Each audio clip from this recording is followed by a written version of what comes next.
Hello, hello everyone. How's it going? Lovely for all of you to join us. Thank you for thank you. Oh my goodness. Oh my goodness. Chat firing already. I appreciate it. And welcome everyone. Super excited to be here with all of you. We're going to kick things off in another minute or so. But before we do, while we wait for a couple more folks to roll on in, let's get started with some icebreakers. We were chatting just before this because as we always get to do some prep calls when we do these sorts of things. So here's our icebreaker for today, and it comes with the task. It comes with a job for all of you who are currently on. Uh, Go, because I assume you haven't done this already, but if you have, fire off with your answer. But go to your preferred AI model, ChatGPT, DeepSeek, whatever you want to use, and ask it what the title of your memoir would be, and drop it in the chat. That's what we want to know. So what is the title of ask ChatGPT what the title of your memoir would be. I will go first because mine was amazing, and then I'm gonna get Elliot and Jennifer to weigh in too. Mine, the model. Bear in mind, like ChatGPT doesn't know me super well, right? Like we're not like besties. We don't work together. I mean, we do kind of, but like they don't know me super well. And the title of my memoir, which by the way, internally everyone agreed with, which was not great, but the title of my memoir was "That Wasn't in the Brief." That's what I got. So ChatGPT is just casually roasting me, trying to make a number one bestseller, which is fine. That's fine. I don't mind being roasted by AI models. Jennifer, what was your memoir title? Equally roasted, curated, and unstoppable, reflecting on your intentionality, high standards, and momentum. Well, I don't think that's as roasty. I gotta be honest. Like I take the win. I think you can take the win on that. Elliot, what have you got? So I got two because my first one was a little bit too boring. So my first one was margins of the mainstream, notes on a life between disciplines. But then ChatGPT 4.0 prompted me and said, "Would you like to make it punchier?" And I said, "Sure." And so then I got against mastery, how I learned to think for myself. And so I'm going to go for that one and write that book this afternoon. Yeah, I'm expecting a draft on my desk by 5 p.m. Friday at the latest. I'm noticing in the chat that ChatGPT, one, these are amazing, but two, ChatGPT loves the alliteration in a title. Like that is just like its favorite thing. Like it's like the way you produce a bestseller is you have a lot of alliterations in all of your book titles. Um, this was, I want to give credit where credit's due. This was 100% Jennifer's idea. So, Jennifer, this is amazing. Thank you so much. But I am going to kick us off because we have tons of amazing content to get through. And I want to make sure that I want to be conscious of all of your time. And yeah, so let's get into it. So first off, thank you all for being here. Thank you for joining us. And big thank you to Elliot and Jennifer. Couple of notes before we crack into some content. First and foremost, we will be sending you our recording of this webinar after this, so you will get that. I absolutely promise you. So if you have to drop or whatever, no big deal. You'll get a recording. Secondly, we are going to be talking a lot about a report, and I'm going to get into the report in a second. We're going to be talking a lot about a report that we commissioned. You'll be getting a copy of that afterwards as well. Third thing, you will have lots and lots of questions as you go along, which is amazing. We have time for Q&A at the end. So as we're going through this, make sure you're dropping your questions in the Q&A function, and then we'll get through as many of them as we possibly can. I make no promises we'll get through all of them because usually we have a lot, but we'll get through as many as we can, and then and anything we don't get to, we'll try and follow up afterwards. So without further ado, I'm Spencer Grover. I'm the Senior Product Marketing Manager here at Superhuman. My pronouns are he, him. Super excited to be here with all of you. We're going to hear from Elliot and Jennifer in a second, but before we do that, I want to kind of level set around this topic of how top teams are staying ahead with AI-powered productivity. And the reason we wanted to talk about this is we, in February this year, we actually commissioned a report really to understand how people are doing their job today and what tools they're relying on and what their habits and kind of behaviors around AI are. We're in this moment of this, I call it an inflection moment. We're in this inflection moment with AI. And we wanted to say, like, where are we with this, right? Like, how are people working? What are they doing? So we commissioned a survey. We were talking to B2B professionals, mostly at mid-market companies. And we wanted to talk to folks who were spending a significant amount of their time working with people outside of their own organizations. So this might be, prospects for sales. This might be clients or customers more on the professional services side, maybe recruiters working with prospective employees. We talked to a lot of C-suite executives, so people who are working with investors and advisors and things like that. Really just to understand, how are you doing your job, and how are you thinking about AI? And a couple of key kind of themes emerged, and we're going to talk about all these in a second. But a couple of key themes emerged I wanted to discuss. So the first one is that AI isn't something that's on the horizon, right? This isn't something that's like coming down the pike and we can deal with it next year or in 2 years. This is something that is very much here right now. Most professionals say AI is already saving them at least a full workday every single week. So it's 20% of their time. And they're using AI across the board. Like 82% of folks, just for example, are already using AI features in their emails to work more effectively and more efficiently. And so, the vast majority of people are using AI in some way right now. So this is not something that's coming. It's here today. But there's also a gigantic amount of upside, which is really exciting. So yes, we're seeing AI adoption everywhere. Right now, we're seeing it save about 20% of people's time. But when we ask them, hey, where do you expect us to go in 5 years? Most people expect a 300% increase in productivity. And if you look at just executives, they're even more bullish. They're twice as likely to predict a 1,000% increase in productivity. So there's tons of unrealized potential and also a lot of expectations around AI and around really the future of work.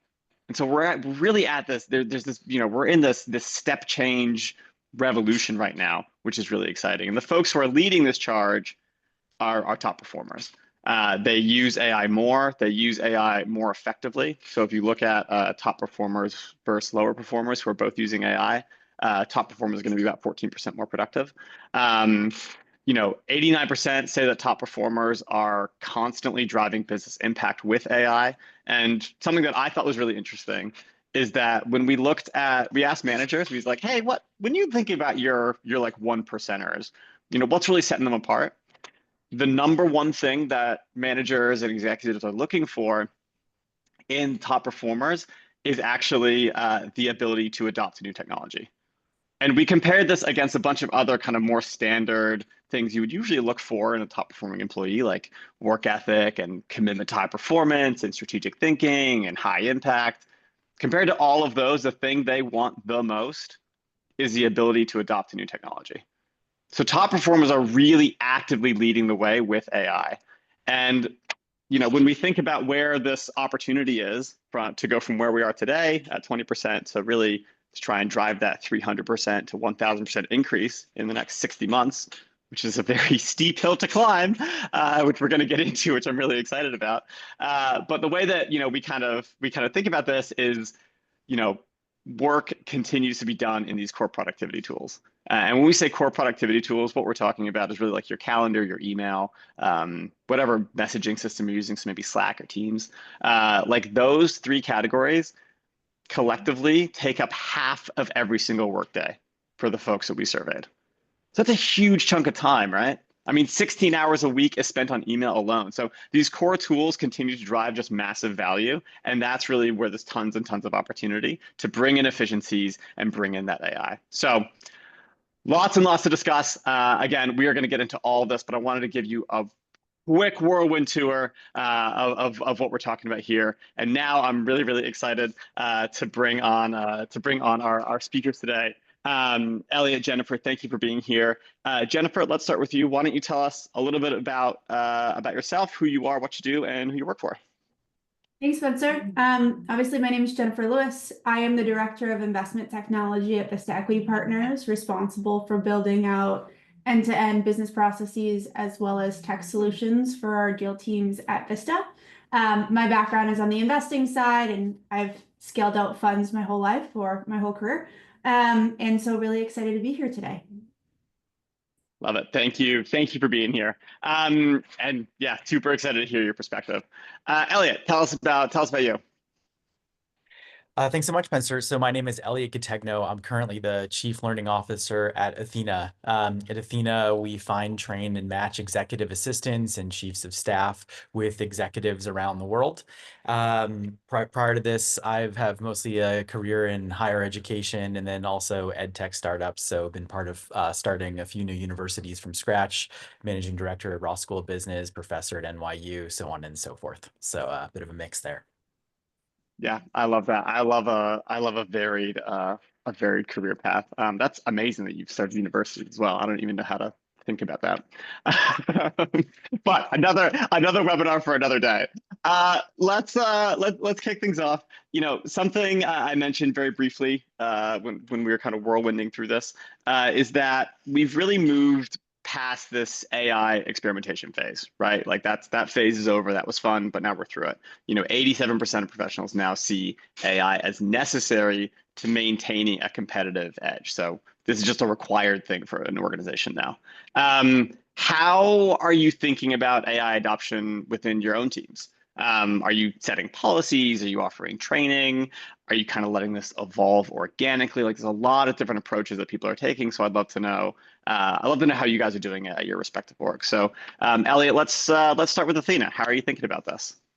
Yeah, absolutely. I mean, I literally just left, coincidental, just from a time perspective, the first hackathon that we did with OpenAI to come from this. So it was at 9 to 10 in the morning Pacific, and then here we are at 10. And so one of the things that we're leaning into is a combination of basically training activities, and then also thinking a little bit beyond training, what sorts of basically like major carrots can we have for people related to AI? And so hosting a series of different hackathons, and the hackathons are all focused around like major problems that we have in the business at large, and then also major problems that and opportunities that we also see for the business, as well as those that individuals have had on a basis. So it's kind of an opportunity to use AI tools where everybody is getting to kind of contribute to solve their own problems, help themselves perform better, help the business do better, so on and so forth. We also have, I would say like daily trainings. We're just for context, our team is close to 4,000 people now. And so we have a series of kind of like daily trainings in a variety of different areas. And this can go from the absolute basics of this is how you do prompt engineering to relatively advanced things where people are basically hacking together and doing integrations with various AI tools, workflows, and then they're working on ultimately converting that to product that we scale out through the entire organization. So that's just basically how we basically kind of started off and approached it. Yeah, I love that. I love that idea of I love the idea of training in tiers like 101, 201, 301, 401, all the way up to really like, hey, you can productize this, which is amazing. Yeah, that's fantastic. Jennifer, how are you thinking about this? Yeah, I would be remiss if I didn't mention that we are absolutely putting some regulations and compliance around it, given the nature of the and in my compliance team Fair enough.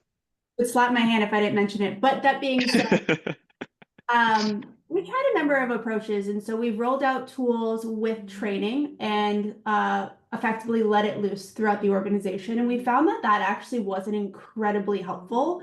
You end up having 1 to 2% of users who are power users, and then the rest, 99 to 98% of users, just aren't picking it up. So similar to Elliot, what we've done is as we've rolled out newer tools, we've enforced that either with customer success teams or follow-on trainings to make sure it's very tactical and hands-on for the users, and they can actually see the value from the first try. That being said, I would say our operations side of the business is far more engaged and able to leverage AI a lot faster than our investment teams, where a product really needs to be built for them, and that's what we're actively working on. So why do you see that split between your operations teams and everyone else? Yeah, it's a good question. Number one is just like repeatability in tasks on our operations side just lends a hand to AI. But as well as I think that our operations side has a little bit more pliability and resilience for things to be wrong, and to iterate on. And I think that us building a AI solution that works very well for our deal teams and getting it to that 90% integrity point, is more helpful for them to get up and like utilize the tool versus their will to take it from 10% to 90%. Yeah, yeah, and I think, I mean, that it's interesting, right? Because that, like, I've worked with sellers for a really long time, as a product marketer, and sales enablement's very close to my heart. And my experience in rolling out any new thing is that roll it out internally to your functional teams first, and then deploy to your client facing teams, because they just don't have the time to try and figure something out. Like, they expect that more packaged solution. Yeah, absolutely. And I think that our investment teams are more guided towards AI features of existing tools versus building their own agent, and that's where you see the big bifurcation. Yeah, which like it's interesting seeing AI, kind of play across both of those worlds as standalone and kind of be that like AI native or integrated into those solutions. Speaking of AI, this ability to adapt, or excuse me, ability to adopt, apologies, is seen as this is the thing that managers are looking for, like far outpacing what before we did the survey, what I would have thought managers are looking for in their top performing employees. So it's really, really interesting that like this is like the number one thing. How are your top, first off, what are the top performers doing differently? And secondly, how are you cultivating and I almost like scaling those skills and technology habits across your teams? Jennifer, let's start with you, because I'm curious about your investment team in particular. Yeah, absolutely. So top performers just generally have a willingness to play and tweak. And that's a lot of success. But we are absolutely incentivizing it across the board from the top down. So we definitely have a mandate from our CEO, as well as in individual teams. We have finance as a bingo game of like how are they using AI solutions, and we're all kind of competing with each other to see what we can innovate in a friendly competition way, but wouldn't be a PE firm without a little competition. Of course not. That's a no-brainer. I love that you're trying to gamify that. Can you tell me what's like one of the bingo squares on this? Do you know? Replacing like hours in a day, or totally replacing a job with AI. And when I say job, I don't mean a human level job, but like an individual task as part of your day is like fully automate it with AI. That's so much fun. I'm gonna steal that and start doing that. Elliot, let's hear, I'd love to hear from you. How are you kind of supporting your top performers? How are you scaling that across your org? How are you thinking about this problem? Yeah, I mean, I think that it's interesting, just generally the number one thing that people will be looking for would be the adoption for new technology. And really for me, that's basically people are looking for those that have a growth mindset, and that those are basically willing to learn, and those that are wanting to learn. So when I hear that, that's kind of what that translates to for me. And so originally, so when we're talking about AI right now, I mean, we're probably more speaking about generative AI, LLMs, et cetera. So when these started to become more kind of accessible to, I would say, like amateur entry level users, the first thing that we did is we started an early adopters group, and this is when all like the pre-releases of these software were coming out 3 years ago. And so we had an invitation only early adopters group to essentially be able to start experimenting. And so we wanted to have basically AI adoption being from basically the bottom up at the beginning, and basically seeing, hey, what are people's reactions to these tools, so on and so forth, and how might they use them? What are the barriers to entry? How are they thinking about them, et cetera? Because in Athena's case, AI is something that's very scary to the super majority of our team. ultimately basically saying like AI is going to replace all of these different jobs. And so we wanted to Mhm. test it out and wanted to basically see it. And gosh, getting adoption for people that basically these tools are going to take your job, getting people to use them every single day is pretty challenging. And so right now, since we've basically rolled these things out, we have about a 75% of the team that's using some sort of AI tool every single day. And so that's a relatively massive adoption. And then Yeah. so I think that one of the things that we've been able to do is we've been able to communicate kind of from from the top down, like our perspective as a team is that it's a very much a human in the loop approach, is that the technology is something that is going to be your armor. It's going to be helping you do your job better. These are not going to be, ultimately, we don't think that technology is ever going to be able to fully replace the human. It's good at X, Y, and Z. You're great at A, Mm. B, and C. And so what we've also started to do on like the training and the rewarding and the incenting is really train on the X, Y, Z that A, B, C is that AI is great at. But on the A, B, Mhm. C that humans are great at, we're also leaning into those things. And so within Athena, we've started an MBA program internally that all team members are able to enroll in, kind of courses and partnership that I've signed with University of Oxford, Said School of Business, etc. And these are leaning into like the things that humans can do. So lead people, motivate other people, so on and so forth. And so we're training on both fronts so that we are showing we're genuinely valuing our team members for the human contributions that they can make, but also showing how they can hopefully do their job better and be more effective at their job through the use of the different AI tools. Elliot, that's really So interesting because we've thought about it similarly, but like from a bottoms up approach versus like a total top down approach. And so like you create the efficiencies building use case by use case, and it makes someone better at their job and like more efficient at their role versus fully like top down. It would imply that we're totally replacing individuals.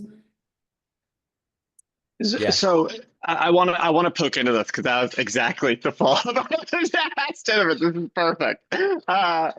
Like when you're taught, you're. So I have two questions. First off, Jennifer, when you're thinking through how you do that like bottoms up approach, how are you identifying like, oh, this worked really well. Let's take this to everyone else. Like, how do you take that from an individual making their workflow better to a team, to an org? Like, how do you think about that?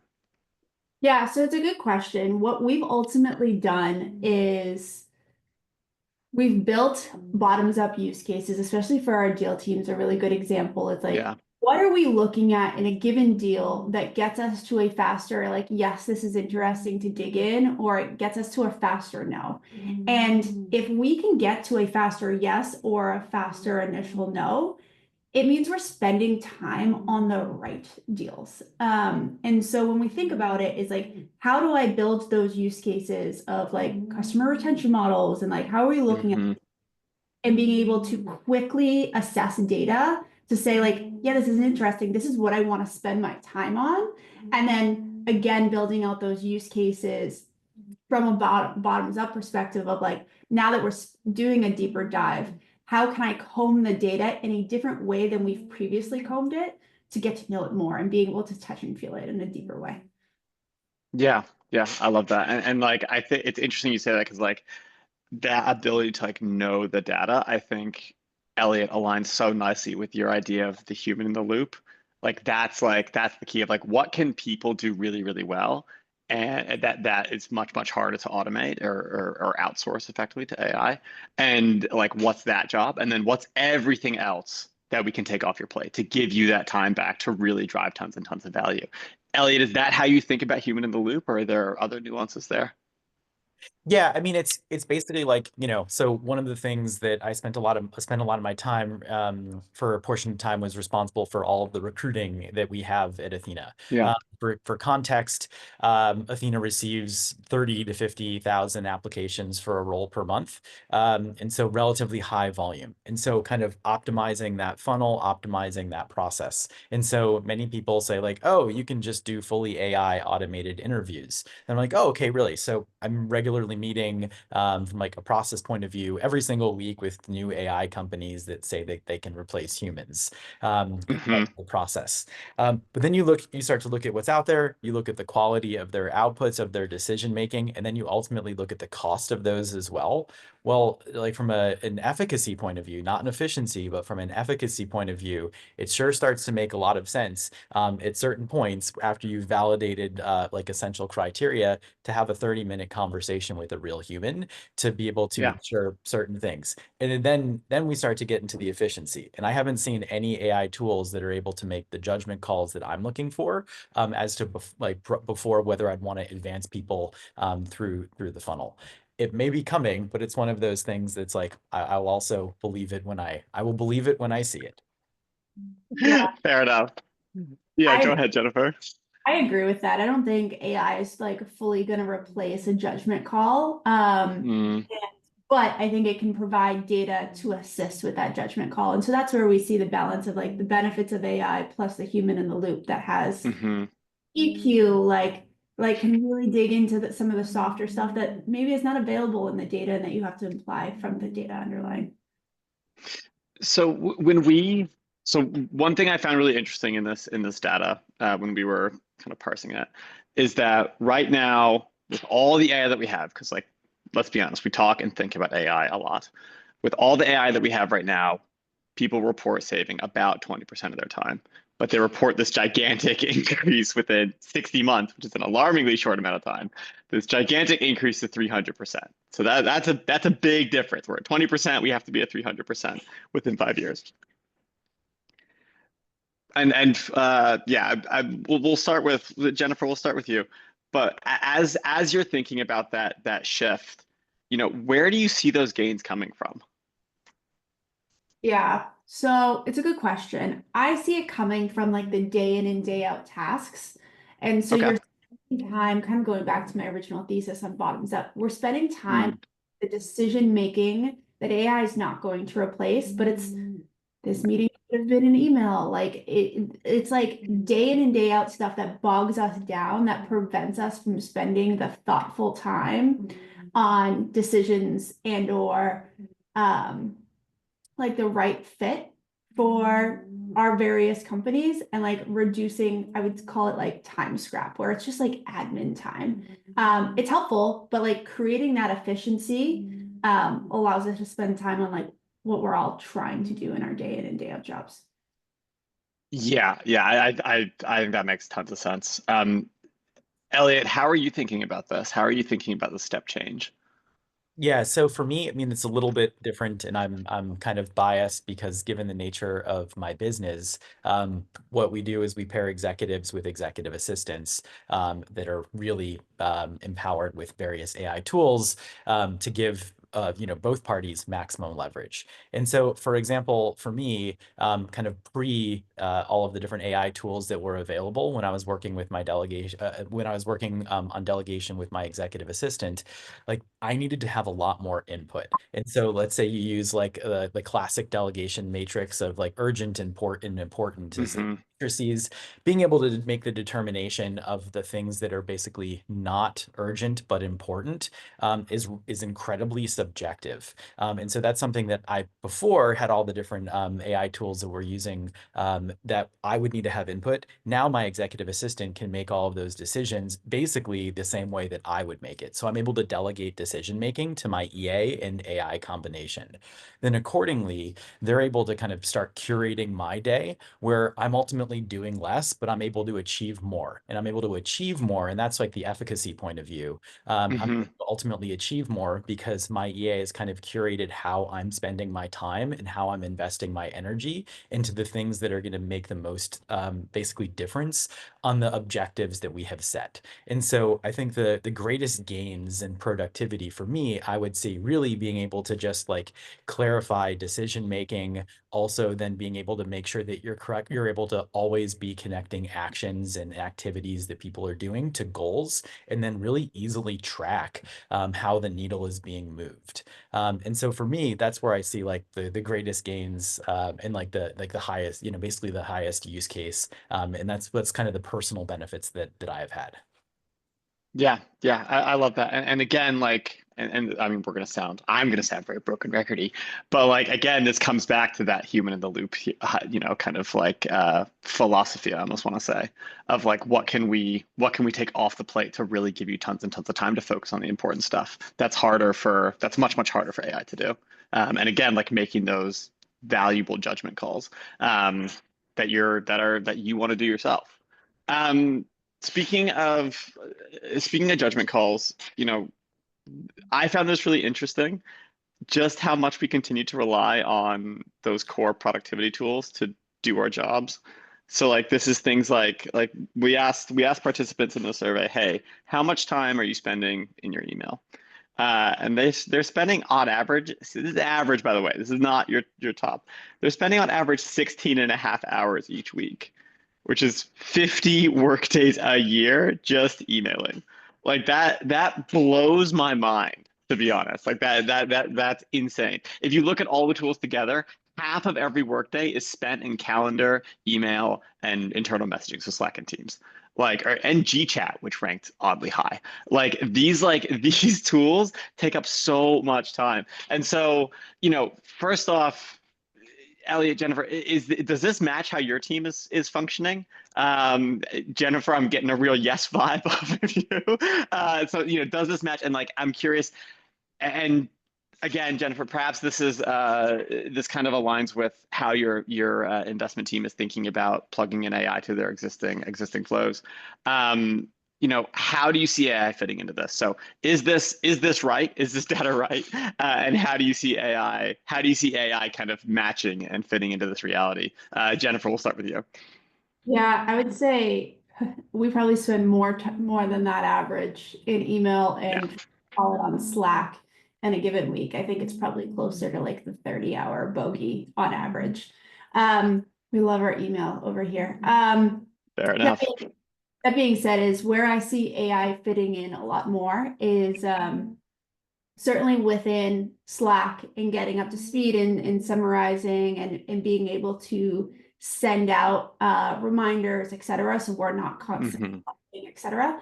I see that as a huge productivity. And then within email, I see AI being beneficial on summarizing docs. So our deal teams, for example, aren't drafting investment memos and then summarizing that investment memo to put it in an email to attach the investment memo. It's so much duplicative work that if AI reduce like that duplication and being able to summarize and get the uptake faster is huge.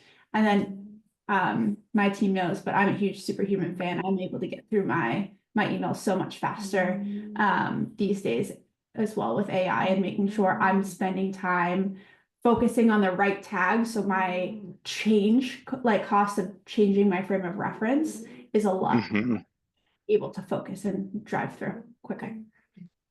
Yeah, oh man, that resonates so much with me. I'm terrible at shifting gears. Like at the like I hate going from like even like in like my personal life, like I hate going from like work directly into something else. I need like decompression time to change my whole mindset. Like task switching makes me crazy. But Elliot, I'm curious, like do those numbers ring true for you as well? Are you closer to that 30 hours in email mark for your team? Are you thinking about how to use AI? Like tell me about how your team's using these core tools. Yeah, I would say before, and I apologize, there's some construction going on in my house. So I hope that Zoom is doing what it's supposed to do and canceling It's out. Well, So I'm happy you said something because there's like a very faint drill sound every now and again. I couldn't figure out what it was. I feel like I've solved the mystery, so thank you. I can drill in my French bulldog snoring, so either. it could be both. It could be both It could for be sure. both. It could be both. Sorry, Allie, no, but you're absolutely perfect. Yeah, you're good. But carry on, please. So I would say that like one of the ways that we've started to use the AI work tools and different flows has been to start off by auditing everything that is that's kind of going on in life. And so there's various plugins and various way in custom GPTs that we've then built to filter to basically bring in data. And so I was able to get a forensic look at my entire life from a time audit perspective and where I spent my time. And I was absolutely appalled. So then I worked with my assistants to create this basically this kind of new workflow focus, and I'll kind of go through really quickly. We call it just executive daily focus. So we're working on building this into an actual app, but at a high level, it's in Google Doc, and everything is kind of, this is the human in the loop piece. And so I start off with it. It's like my morning. I've got my urgent, important items if there's anything that I need to focus on before I'm doing the rest of the things I'm doing in the day. Then I skip going to my email inbox in Superhuman, and then I just have all my pre-drafts done. So almost all of those pre-drafts are able to be done, I would say 90% with how Superhuman does. You're able to do the AI pre-drafts. And then there's probably about 10% that my EA is able to take on. And so I'm really just opening up. I've got hundreds of messages that are in various inboxes. And then I'm just reading through there, skimming and sending. So what there used to take me about an hour to two every morning takes me less than 5 minutes. And so then I just kind of go through the rest of my day with different meetings that are there. I'm not touching email at all. And then I'm also rarely in different messaging apps as well, because again, my EA is able to be this kind of shield around my focus and my time for where I'm at. And then at the very end of the day, we've got a prescribed time where I go through the exact same activity again. So like early morning check-in, kind of end of day check-in from an email perspective, where I just open my basically my drafts folder and everything is pre-drafted. And then all those things get sent out in about 5 minutes. And then anything that I actually need to read, like reports, anything along these lines, so on, those are extracted and then sent to me separately. And then people are asking me like, read for feedback. Well, that's kind of a crappy instruction. Like, what do you need from me? So again, the assistants are basically using various AI tools to ultimately get it down to, I'm either making decisions, or if it's something that I genuinely need to read, they're able to, read, be able to do analysis of those things and say like, hey, this is what we've gotten done so far. Do you agree, disagree, thumbs up, thumbs down, would like to do some additional information, and then provide me like summaries. And so stuff that used to take me 4 hours kind of going through email every single day on average, I'm now down to under 30 minutes, but on most days about 15 minutes. And so, that's just kind of an example of combination of human AI tools and then some pretty simple workflows, how we've been able to optimize different time. So. Yeah, I love that. And I know you, when you're thinking through, I should have ran out. I apologize. The executive, what's the name of the process? I call it, this is something that I have, basically called myself executive daily focus. Executive daily focus. Thank you. So happy to share my template, happy to share how all of this stuff works. I mean, at Athena, like this is my job. I come up with these different systems, workflows, tools, processes, and then we scale them out through our EAs and my clients. And so, yeah, but you don't need to have an Athena assistant to do this. You can also training and do this. So, I mean, I've found it like just incredibly, incredibly life-changing. I mean, I am I've been able to, take my son to jujitsu, do all these additional things with the time back. And so those are the sorts of like, making it the highest use case types of things that happen. So anyway, I digress. No, I love that. Yeah, I love that. All right, we have a couple of minutes left. I want to make sure we have tons and tons of questions. So I want to get through as many as we can. So I'm going to shift over to Q&A. So if you have questions, drop them in the Q&A, and we'll get through whatever we can. So first off, what are best use practices considering the amount of resources and environmental impact of AI?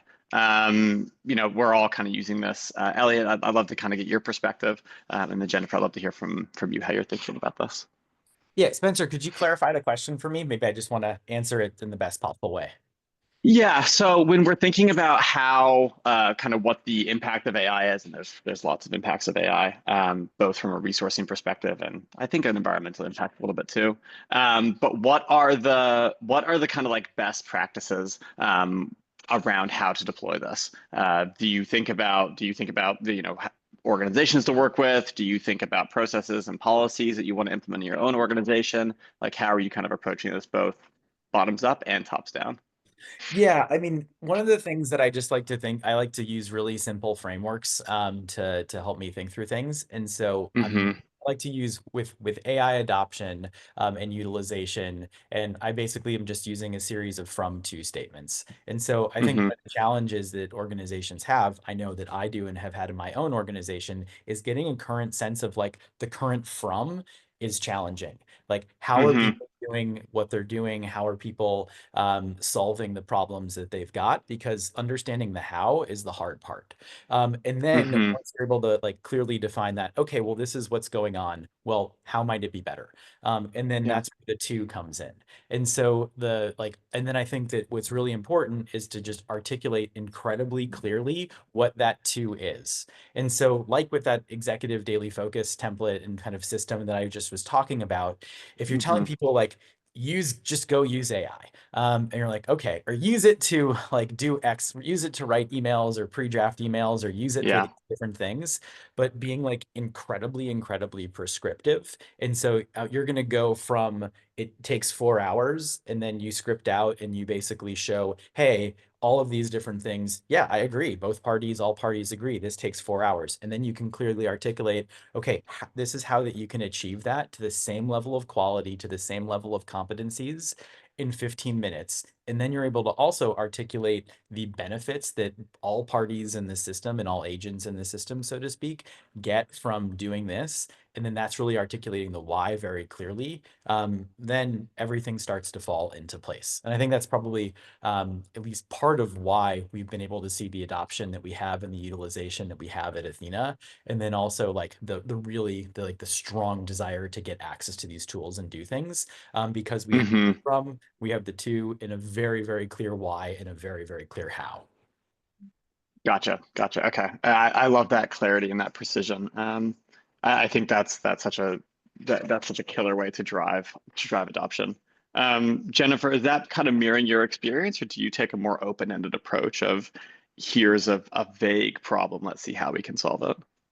Yeah, it's a good question. So I would echo Elliot. I think that we have tried the vagueness and we've tried the buzziness of like, here's an AI tool, go use it. And most people catching that ball are like, okay, cool, but like how and why? Like I've got a day job to do. So what we Mm-hmm.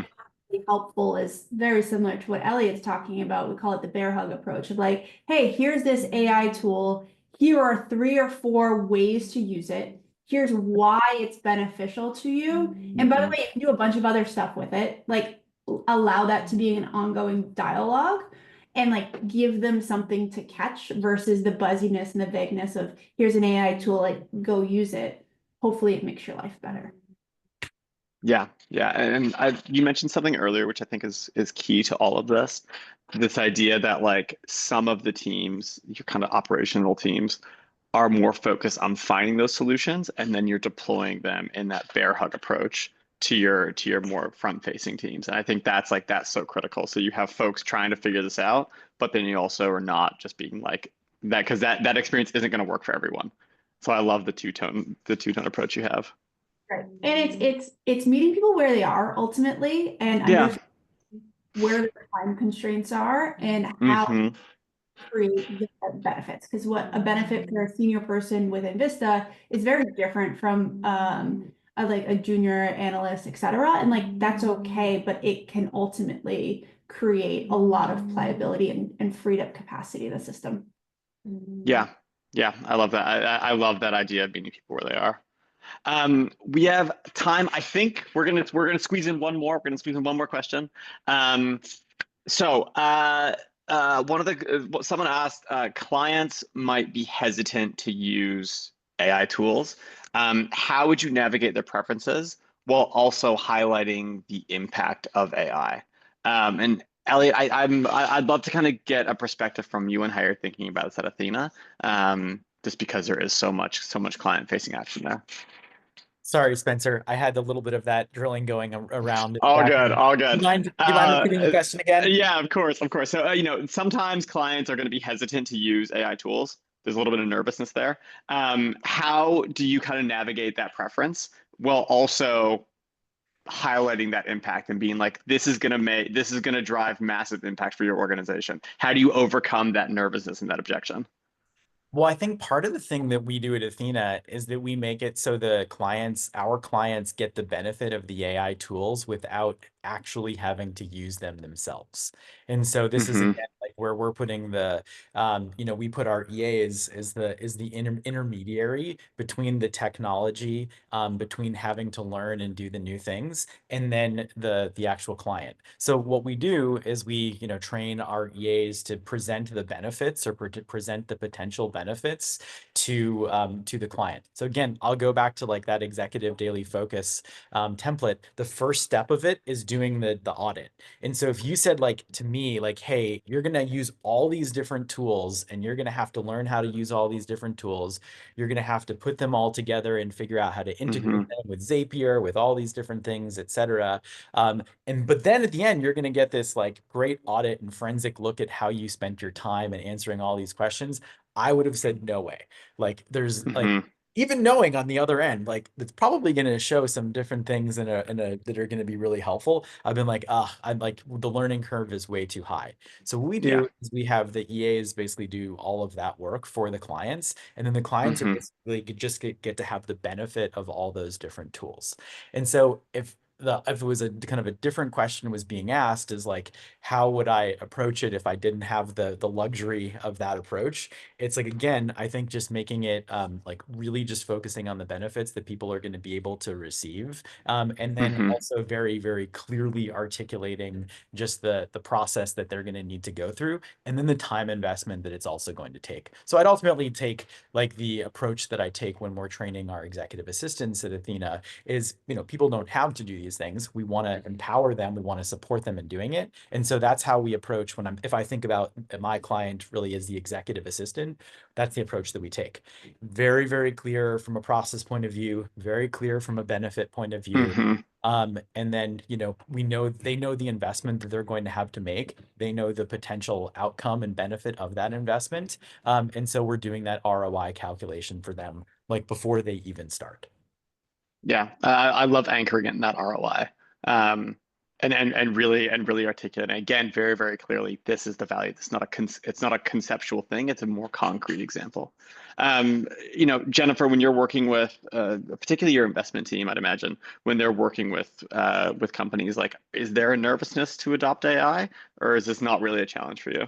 Yeah, no, there absolutely is. I actually get a lot of pushback from my investment teams of like, I'm not excited about AI because they Mm, feel as though they are going to lose like having those numbers effectively burn mm-hmm, their brain. And so how I've gotten around that, kind of going back to my earlier point, is okay, amazing. What if we're only spending that time on the deals that have high integrity that we're going to do? So we've used AI to start scoring companies of like, is this the right fit and is this the right prioritization based on data? mm-hmm, Also leveraging AI for the quick like deal scrap of getting us to a quicker yes or no has been really helpful for our deal teams. And then selling them on the thought of like, what if you had a mini you sitting on your shoulder to be able to access these data points? So it's not yeah. taking away the benefit of them touching and feeling and knowing the data, but it's giving them more to be able to do it faster and better Mm-hmm. integrity. Yeah, I love the idea of like a mini you on the shoulder, being like, you don't have to remember all this stuff now. You don't have to, you need to know the context, but you don't have to have every single number off the top of your head. You can essentially query this and have support, which is really, really valuable. Um, Thank you. So first off, we are at time. We're a few minutes over, so I want to be very conscious of this. Elliot, Jennifer, thank you so much for this. This was so much fun. For everyone on the call, thank you all for your time and your energy. It means the world that you came and hung out with us for an hour, which is really, really fun. If we didn't get to your question, we'll try and get to them after the fact. We'll follow up. You will all get a recording of this to share and rewatch, and any follow-up resources like the report, like the executive daily planner, like we will do our very best to get those over to you as well. So thank you all so much. Enjoy the the rest of your Wednesday, and yeah, have a good day. Cheers, everyone. Thanks all.